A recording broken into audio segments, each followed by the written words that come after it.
اللہ کی معرفت، اللہ کا پیارا نام کتنی مقدس ہے۔ امام ابن تیمیہ فرماتے ہیں دنیا والوں اللہ کی کبریائی کی قسم، دنیا میں سب سے پر لطف چیز، دنیا میں سب سے پر لطف چیز وہ اللہ کی معرفت، اللہ کا پیارا نام لینا، اللہ کو یاد کرنا، اللہ کی پہچان رکھنا، اس کی ذات اور صفات میں دیکھنا کہ میں شرک تو نہیں کر رہا ہوں، اللہ کی پہچان سب سے پر لطف چیز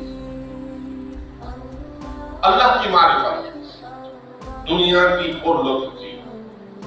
اور آخرت کی پر لطف چیز، سب سے پر لطف چیز فرمایا رؤیت باری تعالی، اللہ کا کتاب۔